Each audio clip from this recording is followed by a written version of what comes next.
Hello everyone, my name is Pavan Tiwari और आप सभी का स्वागत है मेरे YouTube channel maths by Pavan Tiwari में। तो देखिए, हम लोग सीजीएल प्री 2019 के सभी पेपर्स को सॉल्व कर रहे थे, तो उसी में ये 6 मार्च का थर्ड शिफ्ट का पेपर है।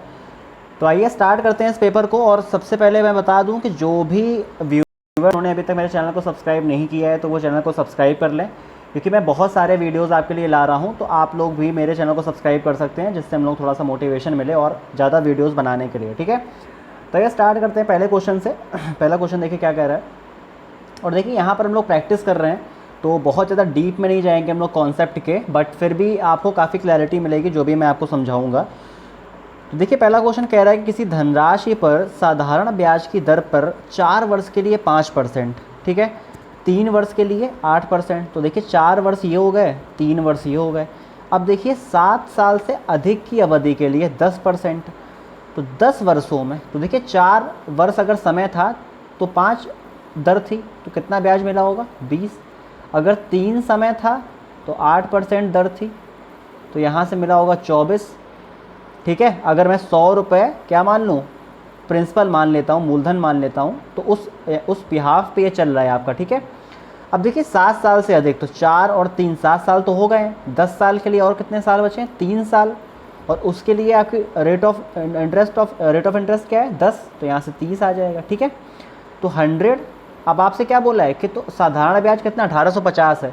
तो साधारण ब्याज देखिए आप कितना आ रहा है? 20, 24, 44, और 44, 30 कितना आ रहा है? 74। 74 की वैल्यू कितनी आपको गिवन है यहाँ पे? 1850। कितनी गिवन है? 1850। देखिए, अगर आप इसे 2 से अगर आप 37 से इसे काटेंगे तो ये 2 बार जाएगा और ये 5 बार जाएगा। ठीक है, तो आपको मिल गई 1 की वैल्यू यहाँ से 25। ठीक है, उम्मीद करता हूँ समझ में आ रहा होगा आपको। आपको यहाँ से 1 की वैल्यू मिल गई 25, तो आपको चाहिए 100 की वैल्यू ना, क्योंकि आपका प्रिंसिपल क्या है? एक्चुअली में आपका प्रिंसिपल है 100। प्रिंसिपल क्या है? 100। तो 100 गुणा अगर आप 25 करते हैं तो आपको यहाँ से मिल जाएगा 2500 रुपये। ठीक है, तो आप लोग देख रहे होंगे कि ऑप्शन सी जो है आपका राइट आंसर है। ठीक है, नेक्स्ट क्वेश्चन पे मूव करते हैं। नेक्स्ट क्वेश्चन देखिए क्या कह रहा है। बहुत ही सिंपल सा क्वेश्चन है, इसको मैं बहुत तेज़ी से कराने वाला हूँ आपको। ये देखिए कितना 20 दिन में कर रहा है, ये 16 दिन में कर रहा है, और ये 30 दिन। देखिए, जिन्होंने मेरे सारे वीडियोस देखे हैं उनको काफ़ी समझ में आ रहा होगा, और अगर आपने नहीं देखे अभी तक तो आप प्लेलिस्ट में जाकर मेरे सारे वीडियोस दे सकते हैं। तो यहाँ पे मैं थोड़ा सा इसको तेज़ करवाने वाला हूँ। तो 20, 16, 30। तो देखिए, इसका आपको एलसीएम अगर निकालना है तो आप क्या करोगे? 3 के मल्टीपल में 16 का कोई मल्टीपल देखो, देखिए 80 और 240। तो 240 जो है इसका एलसीएम आने वाला है। ठीक है, अगर आप 20 का डिवाइड इसमें देते हैं तो कितना आ जाएगा? देखिए 12 आ जाएगा। 16 करेंगे तो 15 आ जाएगा। 30 करेंगे तो 8 आ जाएगा। ये क्या आ गई आपकी? ये आ गई एफिशिएंसी। क्या आ गई? एफिशिएंसी आ गई। अब देखिए क्या बोल रहे हैं, ए और बी ने काम करना प्रारंभ किया और 4 दिन बाद काम छोड़ दिया। तो ए और बी ने ना 27 की एफिशिएंसी से 4 दिन काम किया, तो कितना काम कर दिया होगा? 108 काम को कर दिया होगा। ठीक है, कितना काम बचा होगा? अगर मैं इसमें से घटा दूं तो अब बचा होगा 132 काम। कितना बचा होगा? 132 काम। अब कौन कर रहा है? अकेला सी कर रहा है। तो अगर सी इस काम को अकेले करेगा तो कितने दिन लगेंगे? देखिए 8 एकम 8, उसके बाद 5 8 छंग 48, और 4/8 मतलब 1/2, 16.5 दिन का समय लगेगा। ठीक है, तो ये भी सिंपल सा क्वेश्चन था। प्री में आपको इसे करने में 30 सेकंड से भी कम समय लगना चाहिए। इस क्वेश्चन को मैं 2 कॉन्सेप्ट से बताऊंगा।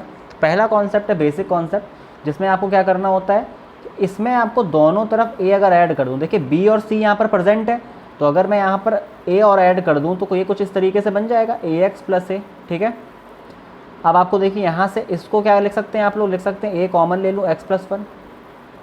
तो यहाँ से अगर मैं केवल x + 1 की वैल्यू निकालूँ तो वो आ जाएगी आपकी a + b + c/a।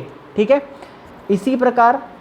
इसी प्रकार रिस्पेक्टिवली अगर मैं बात करूं तो y + 1 की वैल्यू आने वाली है a + b + c/b, क्योंकि इसमें आप क्या करेंगे, इस वाले टर्म में आप दोनों साइड b को ऐड कर देंगे। इसी प्रकार यहाँ पे आप c को ऐड कर देंगे, तो आपकी z + 1 की वैल्यू क्या आ जाएगी? a + b + c/c। ठीक है, अब आपको क्या करना है, अब आपको यहाँ पे पुट कर देना है। तो 1/9 तो बाहर रखा हुआ है, तो x + 1 की जगह क्या रखना है आपको? a + b + c। a ऊपर पहुंच जाएगा, प्लस यहाँ पर b ऊपर पहुंच जाएगा, यहाँ पर a + b + c। इसी प्रकार यहाँ पर c ऊपर पहुंच जाएगा। देखिए थोड़ा जल्दी कर रहा हूँ मैं, क्योंकि बहुत ज़्यादा समय लेने वाले सवाल नहीं है, ठीक है। तो 1/9। अब देखिए तीनों में सेम है तो नीचे क्या आ जाएगा, a + b + c। इसी प्रकार ऊपर क्या आ जाएगा, a + b + c। Cancel out, answer क्या आ गया, 1/9, ठीक है। एक तरीका ये था। दूसरा तरीका इसका देखिए क्या था कि अगर आप b c और a की जगह 1 1 रख देंगे, अगर आप a बराबर b बराबर c बराबर 1 पुट कर देंगे तो आपको x की वैल्यू कितनी मिल जाएगी, 2, y की वैल्यू कितनी मिल जाएगी, 2, और z की वैल्यू कितनी मिल जाएगी, 2। आप यहाँ पर उठा के पुट कर दीजिए तो 1/9 बराबर 1/3 + 1/3 + 1/3, तो आपको यहाँ से वैल्यू मिल जाएगी 1/9, जो कि आपका राइट आंसर। तो आप वैल्यू पुटिंग से भी सवाल को कर सकते हो और आप बेसिक से भी सवाल को कर सकते हो। देखिए नेक्स्ट क्वेश्चन क्या है, DI का है। क्या कह रहा है देखिए कि वर्ष 2019 में, तो 19 किधर गया, ये रहा वर्ष 2019। ए और डी पर तो ये ए रहा, तो 15 किलो और 80 रुपये प्रति किलो के हिसाब से, तो 15 × 80, ठीक है। और डी कहाँ है, जे रहा, 40 का मल्टीप्लाई किसमें, 85 में। अनुपात तो निकालना है आपको राशियों का, तो ऐसे निकलेगा। देखिए ये 40 का 2 बार जा रहा है इसमें, 5 × 15 और 5 × 17, तो देखिए 6/17। तो बहुत ही सिंपल सा क्वेश्चन है। देखिए नेक्स्ट देखिए क्या कह रहा है क्वेश्चन, अच्छा क्वेश्चन है ये।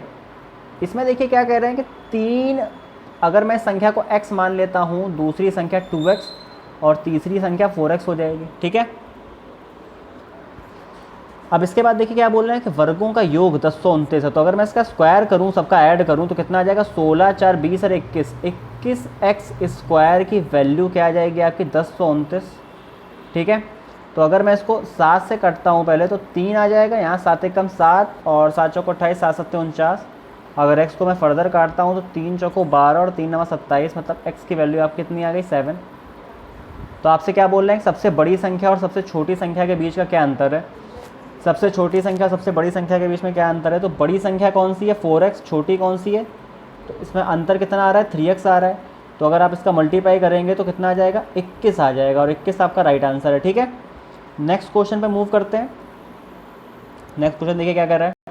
तो देखिए नेक्स्ट क्वेश्चन आपसे क्या कह रहा है कि 8 सेंटीमीटर और 6 सेंटीमीटर दो वृत्त हैं जो एक दूसरे को क्या कर रहे हैं, स्पर्श कर रहे हैं बाहर से। मान लेता हूँ मैं कुछ इस तरीके से फिगर बनने वाला है आपका, इस तरीके से, ये इसका सेंटर है, ये इसका सेंटर, ये आपस में क्या कर रहे हैं, एक दूसरे को टच कर रहे हैं। तो अगर ये 8 त्रिज्या इसकी है, इसकी 6, तो देखिए इनके सेंटर्स के बीच की दूरी कितनी है, 14। और आपको पता है कि जब उभयनिष्ठ अनुस्पर्श रेखा होती है उसका फॉर्मूला क्या होता है, बराबर में इसकी लंबाई क्या होती है, √ केंद्रों के बीच की दूरी, तो 8 से 14 का स्क्वायर माइनस का इनकी त्रिज्याओं के बीच के अंतर का स्क्वायर, तो 8 - 6 2 का स्क्वायर। तो इसको अगर आप सॉल्व करेंगे देखिए तो आपको मिलेगा 16 × 12, कितना मिल रहा है, 16 × 12। इसको आप सॉल्व करेंगे, 16 दूनी 32, 3 192, और आपको पता है कि 192 √196 से थोड़ा छोटा है ना, और √196 कितना होता है, 14। तो इसका मतलब है 14 से थोड़ा सा छोटा, एक ही आपको ऑप्शन दिया है 13.86। तो ये कई लोगों को प्रॉब्लम हो जाती है कि आपको आंसर सामने दिया होता है बट आपको दिखता नहीं है, ठीक है। तो उसमें मैंने सिंपल सा फॉर्मूला लगाया है। तो अगर आप लोग जब भी पढ़ेंगे जाके सर्किल, तो वहाँ पर एक छोटी सी आपको एक थ्योरम मिलेगी, वहाँ पर आप वो पढ़ सकते हैं, उससे आपको वो सवाल हो जाएगा, ठीक है। ये सिंप्लीफिकेशन का बहुत सिंपल क्वेश्चन है, इसको भी मैं थोड़ा करता हूँ। 54 माइनस, तो यहाँ पर देखिए क्या है, 5/2 हो जाएगा, क्योंकि भाग लगा हुआ है तो सीधी सी बात है वो नीचे जाना है उसको। 8 है मल्टीप्लाई, तो देखिए 2 का 4 बार जाएगा। फिर देखिए ब्रैकेट लगा हुआ है, पेपर में आपको इतना भी नहीं करना होता है, लेकिन मैं यहाँ पर आपको समझा रहा हूँ तो थोड़ा बहुत मुझे बेसिक्स बताने पड़ेंगे। अब देखिए 4 में भाग का 3 हो जाएगा, क्योंकि देखिए डिवाइड लगा हुआ, और डिवाइड पहले होता है, आप सभी को पता होगा बोर्ड मास अगर आपने थोड़ा सा रूल पढ़ा है तो। अब देखिए यहाँ पे आपको 54 में से क्या जा रहा है, 20, तो कितना आ जाएगा, 34 + 13, ठीक है।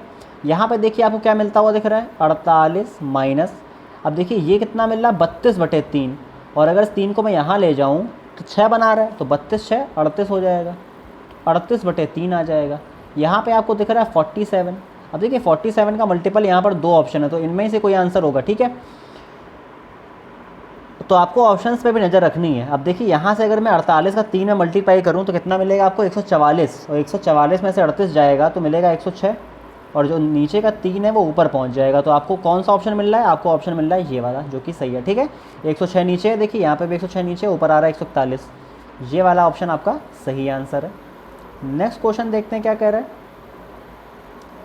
नेक्स्ट क्वेश्चन कह रहा है कि 2016 से 19 तक वस्तु डी के मूल्य में कितनी वृद्धि हुई है। तो 16 से 19 में वस्तु डी के मूल्य में, तो डी का मूल्य किधर गया? 75 से 85 हुआ है। ठीक है, तो देखिए अगर मैं मूल्य की बात करूं डी के मूल्य की, तो देखिए डी का मूल्य कितना है? 16 में 75 है, और 19 में कितना हो गया? 85। तो 75 से कितना हो गया? 85, कितना बढ़ गया है? 10/75 इंटू 100, 25 का 4 बार, 25 3 बार, 40/3। तो देखिए आपको यहाँ से क्या मिलता हुआ दिख रहा है? 13.33%। ठीक है, तो देखिए ये भी बहुत सिंपल क्वेश्चन था, तो ये काफ़ी सिंपल सेट था। इस टाइप के सेट आपको कम से कम 15 से 20 मिनट के बीच में पेपर में कर देने होते हैं। अब देखिए क्या लिखा है, उस परिवार द्वारा 19 में 5 वस्तुओं पर खर्च की गई कुल राशि बताइए। अब देखिए 19 में करा है ना, तो आपको 15 का मल्टीप्लाई 80 में करना पड़ेगा, फिर 20 का 60 में, 12 का 40 में, 40 का 85 में। आप लोग देखिए कई लोग क्या होंगे ना कि इसका मल्टीप्लाई करने में लग जाएंगे, पर इसमें आपको ये नहीं करना है। आपको क्या करना है कि अगर आप 15 का मल्टीप्लाई 80 में कर रहे हैं तो आपको इकाई का अंक जो कि यूनिट डिजिट है वो क्या मिल रहा है? 0 मिल रहा है। अगर आप 20 का 60 में कर रहे हैं तो 0 मिल रहा है, 12 का 40 में करेंगे तो भी 0 मिलेगा, 40 का 85 में करेंगे तो भी 0 मिलेगा, केवल 8 का 72 में करेंगे तो 6 मिलेगा। इसका मतलब है कि यूनिट डिजिट आपका 6 आना चाहिए, जो कि केवल एक ऑप्शन में। तो यही आंसर है, आपको पूरी कैलकुलेशन करने की ज़रूरत नहीं है। ठीक है, तो यही कुछ चीज़ें हैं जो बिगनर्स को सीखने को मिलती हैं, जिससे पेपर में आपका समय बचता है। ठीक है, नेक्स्ट क्वेश्चन देखिए क्या कह रहे हैं। जब भी आपको छूट और लाभ दिया जाए ना, और क्रय मूल्य पूछा जाए और अंकित मूल्य गिवन हो, तो प्रॉफिट एंड लॉस का ये क्वेश्चन है। आपको इतना पता होना चाहिए कि जब भी छूट दी होती है ना, तो 100 में से घटा देते हैं इसको, तो ये आपका क्या आता है? रेशियो आता है। ठीक है, और लाभ जो होता है वो 100 में ऐड कर देते हैं। ये आपको CP मिलता है और ये आपको MP मिलता है। ठीक है, डायरेक्टली, आपको ज़्यादा सोचने की जरूरत नहीं है। तो ये आपको 114 मिला, और ये कितना मिला आपको? ये मिला आपको 68 ना।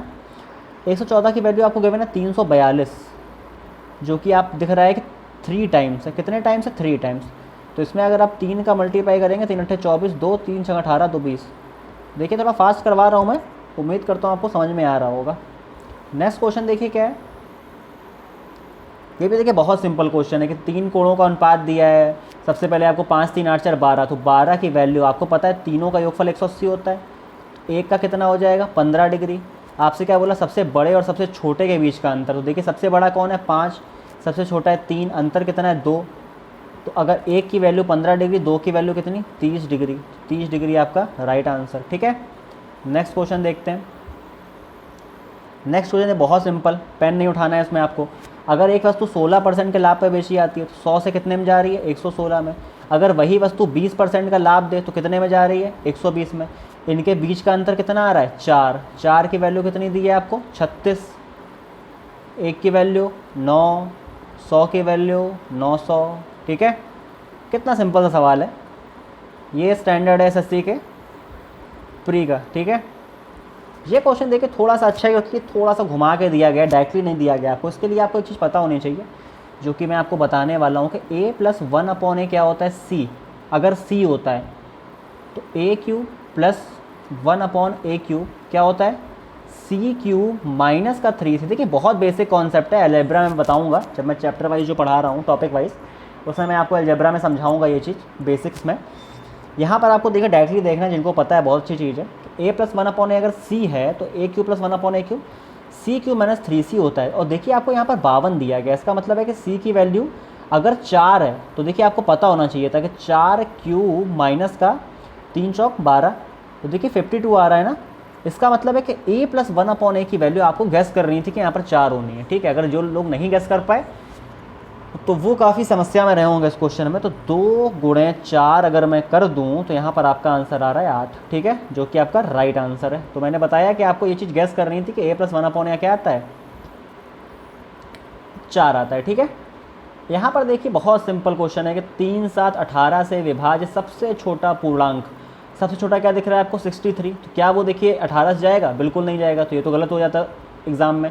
72 देखिए 7 से जाएगा? नहीं जाएगा। अब क्या 126 पे आ गए, 126 देखिए 3 से भी जा रहा है, 7 से भी, 18 से भी जा रहा है। बहुत छोटी संख्याएँ थी, इसमें आपको कुछ भी सोचना नहीं था, केवल डिवाइड करना था बहुत तेज़ी के साथ। नेक्स्ट क्वेश्चन देखिए, इसको मैं बेसिक से समझाता हूँ। वैल्यू पुटिंग से भी बहुत आसानी से होगा, पर इसमें बेसिक से भी बहुत आसानी से होगा। इसका स्क्वायर ओपन कर लीजिए, 1 प्लस सेक स्क्वायर ए माइनस का 2 सेक। देखिए इसमें आपको ओपन भी नहीं करना था पेपर में, क्योंकि आपको पता है कि अगर 1 माइनस ए का स्क्वायर प्लस 1 प्लस ए का स्क्वायर होता है तो जो 2a वाला पार्ट होता है ना वो कट जाता है। जैसा भी देखिए आपको यहाँ पर कटता हुआ दिखेगा अभी। तो 1 प्लस सेक स्क्वायर है प्लस का 2 सेक है, देखिए कैंसिल आउट हो रहा है, अपॉन में 1 प्लस सेक स्क्वायर है, 4 बाहर रखा रहने दीजिए, उससे मतलब ही नहीं है। 1 और 1 मिलकर 2 प्लस ये पार्ट मिलके 2 सेक स्क्वायर है। तो देखिए इसको मैं नहीं लिख रहा हूँ, इसको डायरेक्टली लिख रहा हूँ, 2 कॉमन ले लेते हैं, 1 प्लस सेक स्क्वायर है अपॉन 1 प्लस सेक स्क्वायर है, जो कि कैंसिल आउट हो जाएगा, 4 दूनी 8। ठीक है, समझ गए होंगे। आप वैल्यू पुटिंग भी कर सकते हैं, आप सेके की यहाँ पर कुछ भी वैल्यू पुट कर सकते हैं। यहाँ पर आप 0 रख सकते हैं, हाँ 0 भी रख सकते हैं आप लोग। अगर इसको 0 रख देंगे तो ये 1 हो जाएगा, तो ये देखिए ये पार्ट 0 हो जाएगा, ये 1 1 2 का स्क्वायर 4, और ये देखिए 1 प्लस 1 2 हो जाएगा, 2 दूनी 4, और ये देखिए 4 बाहर रखा है 8 बन जाएगा। ठीक है, तो आप सेक ए मतलब कोई भी डिग्री रख ले, 0 डिग्री रख सकते हैं आप लोग, तो बहुत ही आसानी से आंसर आपको मिल जाएगा। ठीक है, नेक्स्ट क्वेश्चन देखिए, गोलाकार ट्रैक की आंतरिक और बाहरी त्रिज्या आपको कुछ इस तरीके से फिगर बनेगा। ठीक है, ये आपको दी गई है बाहरी त्रिज्या और ये आंतरिक त्रिज्या। आपको पता है कि आपको क्या दिया गया, 7 रेट्स पर मीटर के स्क्वायर से आपको लागत निकालनी, मतलब आपको एरिया निकालना है। इस पार्ट का एरिया निकाल के आपको क्या करना है, 7 का मल्टीप्लाई कर देना है। ठीक है, तो 7 का मल्टीपल भी आप ढूंढ सकते हो, 7 चौको 28, 7 छंग 42। देखिए 7 का मल्टीपल नहीं है, ये भी 7 का मल्टीपल नहीं है, 7 दाम 70, 7 ये भी 7 का मल्टीपल नहीं। इसको देखिए, क्योंकि 7 रुपये का तो मल्टीप्लाई करोगे ना बाद में आप लोग, तो 7 9 63 सरवर 56, शायद 7 कट रहा होगा। ओके, तो यहाँ पे आपको पूरा करना पड़ेगा। Pi r square, pi R2 square minus R1 square, तो देखिए ये तो उसका क्षेत्रफल हो जाएगा, और 7 का मल्टीप्लाई। ओके, ये 7 से देखिए यहाँ से कट जाएगा, तभी आपका आंसर यहाँ पर 7 का मल्टीपल नहीं है। ट्राई कर सकते हैं आप लोग, ऐसा नहीं है। पेपर में अगर आपके पास 5 से 6 सेकंड बचे हैं और आपको क्वेश्चन करना है तो आप लोग एक बार अपना ये ट्रिक भी आप लगा सकते हैं, लेकिन यहाँ पर आपके पास समय है तो आप पूरा समय लीजिए उसका आंसर मैच करने में। तो आपको पता है कि एरिया का जो यहाँ पर फॉर्मूला होता है वो क्या होता है, पाई R2 square minus R1 square, और इंटू 7 करेंगे क्योंकि आपको यहाँ पर बाद में 7 का मल्टीप्लाई करना है। तो पाई का मान क्या है, 22/7। अब देखिए R2 square minus R1 square मतलब क्या होता है, R2 प्लस R1 और R2 माइनस R1। ठीक है, तो मैं डायरेक्टली यहाँ पर कर रहा हूँ कि 29 में 23 जोड़ेंगे तो कितना आ जाएगा, 29 3 32 42 52, और 29 में 23 घटाएंगे तो 6 आ जाएगा, इंटू 7। देखिए 7 से 7 कैंसिल आउट हो गया, तभी देखिए 7 का मल्टीपल नहीं आया। ठीक है, अब देखिए आप यूनिट डिजिट देखिए सबका डिफरेंट है, यहाँ पर देखिए 4 आ रहा है, यहाँ 0 है, यहाँ 5 है, यहाँ 4 है, 2 का देखिए सेम है। ठीक है, तो आपको पूरा मल्टीप्लाई यहाँ पर करना पड़ेगा। तो 22 दूनी 44, 4 22 पंचे तो 114, और इंटू 6 करिए मल्टीप्लाई, 6 चौको 24, 2 2 6 कम 6 2 8, और 6 कम 6 68 64 राइट आंसर। ठीक है, तो आपको तेज़ी से मल्टीप्लाई करके आगे बढ़ना है। ठीक है, क्योंकि सारे सवाल करने हैं आपको, एक ही सवाल में नहीं लगे रहना है। सवाल क्या कर रहा है देखिए, एक ट्रेन 72 किलोमीटर की चाल से 60 सेकंड में 180 मीटर लंबे प्लेटफॉर्म को पार करती है। ठीक है, तो आपको पता है कि प्लेटफॉर्म कितना लंबा है, 180, तो मैंने मान लिया ट्रेन कितनी लंबी है, x मीटर लंबी है, प्लस 180 इक्वल टू 60 सेकेंड ले रही है, अपॉन 72। अब इसको देखिए आपको मीटर पर सेकंड में चेंज करना पड़ेगा क्योंकि सारा डाटा सेकंड में और मीटर में है। ठीक है, तो इतना समझ में आ गया आपको। उसके बाद देखिए x प्लस 180, 18 कितना चौक 72, 5 चौको 20, तो यहाँ पे कितना आ गया 1200 आ जाएगा। और अगर आप इसमें से घटाएंगे तो कितनी आ जाएगी ट्रेन की लंबाई, 1020, कितनी आ गई 1020 मीटर। ठीक है, अब देखिए आपको क्या करना है, बिजली खंभे को पार करने में कितना समय लगेगा। तो देखिए बिजली खंभे की तो कोई लंबाई होती नहीं है, तो आपको केवल ट्रेन की लंबाई लिखनी है और ट्रेन की चाल लिखनी है 72। तो अगर यहाँ पर आप 5/18 का मल्टीप्लाई करेंगे, 18 चौक 72, तो 10/20 जीरो से जीरो कैंसिल आउट, 2 का भाग 102 में देंगे तो 51 सेकेंड। और देखिए 51 सेकेंड आपका ये रहा आंसर। इस तरीके से आपको डायरेक्ट क्या करना है, काम करना है, ठीक है, ज़्यादा टाइम नहीं लगाना है आपको। तो देखिए नेक्स्ट क्वेश्चन क्या कह रहा है कि 60 छात्रों के परिणामों का एवरेज कितना है, 38 है। तो देखिए अगर आप उसको बेसिक से करते हैं तो भी आप किस तरीके से करेंगे कि 60 स्टूडेंट्स का कितना है, 38 है। 22 का कितना है, 36, तो 22 गुणे 36 प्लस 32 का कितना है, 32, तो 32 का स्क्वायर हो जाएगा। अब कितने बचे देखिए, 32 और 2 34, 44 54, 6 बचे जिनका x मान लेता हूँ मैं एवरेज है। अब देखिए इसको अगर मैं सॉल्व करूँ, 36 दूनी 72, 7 6 दूनी 72, 792 आ जाएगा। अगर मैं 32 का स्क्वायर करूँ, 2 दूनी 4, 3 दूनी 6 दूनी 12, तो लगा 1, 3 का 9, 1024 हो जाएगा। प्लस का 6x बराबर, इसका मल्टीप्लाई इसमें मैं करूँ अगर तो 0 6 48, 4 6 18, 4 2280 आ जाएगा, ठीक है। 6x बराबर 2280 में से कितना माइनस होगा, इसको मैं ऐड कर दूँ तो 4 2 6 9 2 11 की 1 लगा, 1 9 7 1 8 और यहाँ पर 1 18 16, 10 में से 6 जाएगा तो 4 आ जाएगा, और 7 में से 1 जाएगा तो 6 आ जाएगा, 22 में से 7 में से 1 जाएगा 6 आ जाएगा, 22 में से 18 जाएगा तो 4 आ जाएगा, और यहाँ से 6x, ठीक है। अब देखिए आपको क्या निकालना है, यहाँ पर इस x की वैल्यू निकालनी है। क्या निकालना है आपको, x की वैल्यू निकालनी है, ठीक है। तो x की वैल्यू कैसे आ जाएगी, देखिए 6 7 42, 4 6 7 42 और 6 3 18, 6 3 18। तो देखिए ये आपको यहाँ पर आराम से बेसिक से बहुत ही कम समय में आपको वैल्यू मिल जाएगी, ठीक है। नेक्स्ट क्वेश्चन देखिए, खुद से ट्राई करिए एक बार। देखिए क्वेश्चन क्या कह रहा है कि 25 लीटर मिश्रण में, देखिए मान लीजिए 25 लीटर अगर मिश्रण है तो उसमें देखिए ये मदरा है और ये क्या है, पानी है। और पानी कितना है, 30% मदरा है। इसका मतलब कितना, 30% मदरा है, कितनी मदरा होगी देखिए 7.5, कितनी होगी 7.5। तो बाकी क्या होगा, पानी होगा, बाकी क्या होगा, पानी होगा। इसमें मैंने क्या किया, 5 लीटर पानी मिला दिया। तो अब कितना सॉल्यूशन बन गया, टोटल सॉल्यूशन 30 बन गया, जिसमें मदरा कितनी है 7.5 है। तो इसका परसेंटेज निकालना है मुझे। तो देखिए ये इससे कट जाएगा, कितना आ रहा है देखिए 7/75/3 आ रहा है, क्योंकि पॉइंट हट जाएगा 0 से। 3 दूनी 6, 3 5 15, मतलब 25% देखिए आपका राइट आंसर है। बहुत ही सिंपल क्वेश्चन है। नेक्स्ट क्वेश्चन देखते हैं। ये देखिए एक अच्छा क्वेश्चन है, इसे मैं अच्छा क्वेश्चन मानूंगा। देखिए जिन्हें क्वेश्चन देखते ही समझ में आ जाएगा ना, वो लोग पेपर में उसको बहुत फास्ट कर लेंगे। जैसे मुझे समझ में आ रहा है कि मैंने क्वेश्चन लगाया हुआ है मेरा, उसमें क्या होता है देखिए कि cos a + b, आपको तुरंत क्या करना है, यहाँ पर एक पाइथागोरस, यहाँ पर एक फिगर यहाँ पर 90 एंगल का ट्रायंगल बना लेना है, जिसमें देखिए cos क्या होता है आपका, आधार बटे कर्ण, मतलब 24 25। और देखिए ट्रिपलेट किसका होता है, 24 25 7 का, क्योंकि 24 576 में 49 जोड़ते हैं तभी 625 आता है, ठीक है। और देखिए यहाँ पर 15/17 का यहाँ पर एक फिगर आपको ड्रॉ कर लेना है कि साइन क्या होता है L/K, मतलब 15 17, और 15 17 किसका होता है, 8 का होता है, ठीक है। 289 225 8 64, ठीक है। अब देखिए आपको क्या करना है यहाँ से, कि आपको यहाँ से निकालना है tan a + b, क्योंकि ये देखिए एंगल क्या है, ये एंगल है a + b, ठीक है। ये एंगल क्या है, ये एंगल है a - b, ठीक है। तो यहाँ से आपको tan a + b की अगर मैं वैल्यू की बात करूँ तो जो आ रही है आपकी 7/24, ठीक है। अगर मैं इस वाले फिगर से बात करूँ tan a - b की, तो tan a - b की यहाँ से वैल्यू आपको क्या दिख रही है, आपको दिख रही है 15/8। क्या दिख रही है, 15/8। अब इसको आप लोग कैसे लिख सकते हो, इसको आप लिख सकते हो इस तरीके से ना, tan a + b एक ब्रैकेट में प्लस दूसरे ब्रैकेट में आप लिख सकते हो a - b, ठीक है। देखिए b से b कैंसिल आउट हो रहा है, 2a बना रहा है, ठीक है। अब देखिए ये क्या है, ये मान लीजिए पूरा a है, ये b है, तो आपको पता है ना tan a + b का फॉर्मूला क्या होता है, फॉर्मूला होता है tan a, और tan a का मतलब क्या है, tan a + b, जिसकी वैल्यू ये है, तो 7/24, फिर tan a - b जिसकी वैल्यू ये है 15/8, फिर क्या होता है 1 - tan a tan b, तो tan a क्या है हमारा एक्चुअली 7/24, और tan b क्या है 15/8, ठीक है। अब देखिए यहाँ से आपको क्या दिख रहा है, थोड़ा सा मैसी हो गया ये, थोड़ा सा हटा देता हूँ मैं इसमें से।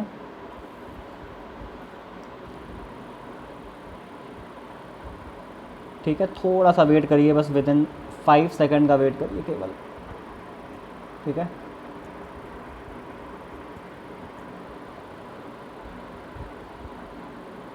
अब ठीक है, अब आपको जगह भी मिल गई, ठीक है, समझाने के लिए क्वेश्चन को। ओके, तब देखते हैं। तो देखिए क्या आ रहा है हमारा, इसको अगर मैं यहाँ पर ऐसे मल्टीप्लाई करूँ तो देखिए 8 7 56 आ रहा है, प्लस 24 का 15 में करेंगे तो कितना आ जाएगा, 15 चौको 60, 6 15 दूनी 30, 6 36, 360। यहाँ पर देखिए कितना आ रहा है आपका 24 गुणा, देखिए इसका मल्टीप्लाई नहीं कर रहा हूँ मैं, ज़रूरत नहीं है इसकी। इसको भी अगर हम ना काटें तो यहाँ पर सीधे सीधे क्या आ रहा है, देखिए इसको मैं अगर नहीं सिंप्लीफाई करता हूँ तो 24 और 8 यहाँ पे आ जाएगा, कितना आ रहा है 8 चौक 32, 3 8 दूनी 16, 3 192 आ जाएगा। यहाँ पे कितना आ जाएगा 15 7 105, ठीक है। और मैंने इसलिए इसे नहीं काटा क्योंकि देखिए 24 इंटू 8 आएगा जो कि इससे सीधा सीधा कैंसिल आउट हो जाएगा, तो हमें सिंप्लीफाई करने की ज़रूरत नहीं है। देखिए अब यहाँ से क्या आ रहा है मेरा 87 आ रहा है, और देख रहे हैं इसके बाद आपको करने की ज़रूरत नहीं थी क्योंकि सीधे देखिए 87 एक ही ऑप्शन में आंसर आ चुका है आपका, ठीक है। बट मैं कर देता हूँ, इसको आप ऐड करेंगे तो देखिए कितना आ रहा है आपका 416 ही आ रहा है, ठीक है। तो आपको जितनी तेज़ हो सके ना ऑप्शन मैच करने हैं और आपको आंसर टिक करना है, ठीक है। नेक्स्ट क्वेश्चन मूव करते हैं। नेक्स्ट क्वेश्चन देखिए क्या कर रहे हैं, एक बार खुद से ट्राई करें इसको। क्या कह रहा है क्वेश्चन, देखिए पॉज करके आप लोग खुद से ट्राई कर सकते हैं, बाद में देखिए अगर आपका आंसर आ रहा है तो बहुत अच्छी बात है। क्वेश्चन कह रहा है कि ए बी सी में डी जो है ना वो किसके बी सी के समांतर है। ए डी आपको ए गिवन है, डी बी कितना गिवन है A+4। अब देखिए पेपर में फिगर बनाने की ज़रूरत नहीं है आपको, उसका मैं तरीका बताऊंगा कि पेपर में आपको क्या करना है। EC कितना गिवन है 7 है।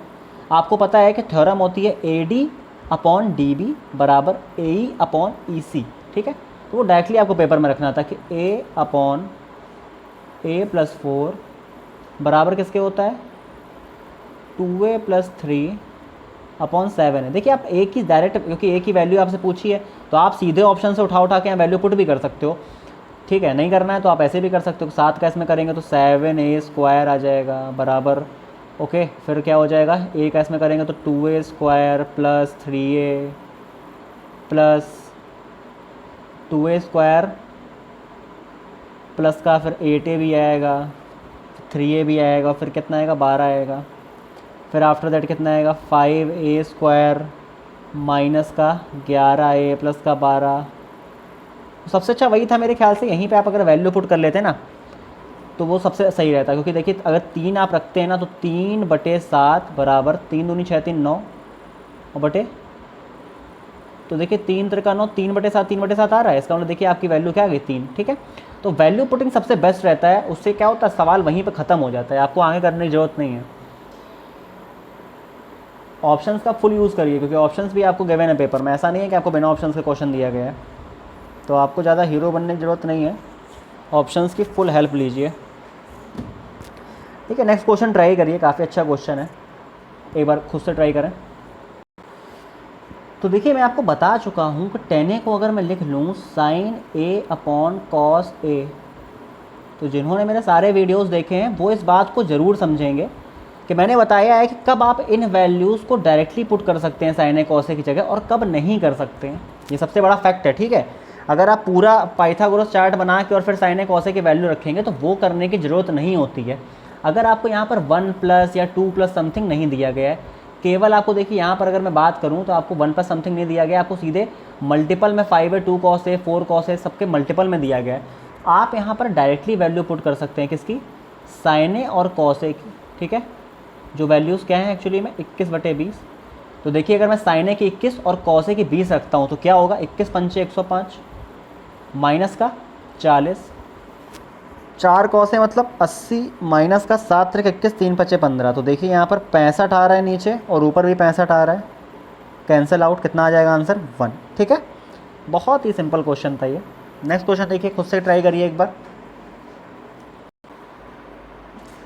अब देखिए इस क्वेश्चन में क्या होता है कि एकदम से आपको एक क्वेश्चन दिखता है और आप लोग क्या सोचते हो ना कि ये क्वेश्चन बिल्कुल इस टाइप का है कि x² + 4 बराबर 4x ले जाएंगे, फिर x को नीचे लाएंगे, तो ये क्वेश्चन इस टाइप का बिल्कुल भी नहीं, क्योंकि आप लोग देख रहे हो यहाँ पर 4 आ रहा है और यहाँ पर वैसी कोई वैल्यू नहीं आ रही है। तो ये क्वेश्चन में बिल्कुल दिमाग नहीं लगाना था। ये एक्चुअली आपको क्या दिया गया है, ये दिया गया x-2 का होल स्क्वायर। क्या दिया गया है, x-2 का होल स्क्वायर। यहाँ से आपको x की वैल्यू कितनी मिल जाएगी, 2। ठीक है, अब देखिए यहाँ पर आप अगर वैल्यू पुट करोगे तो 16 और 2 की पावर 4 कितना होता है, 16 होता है, -1/16।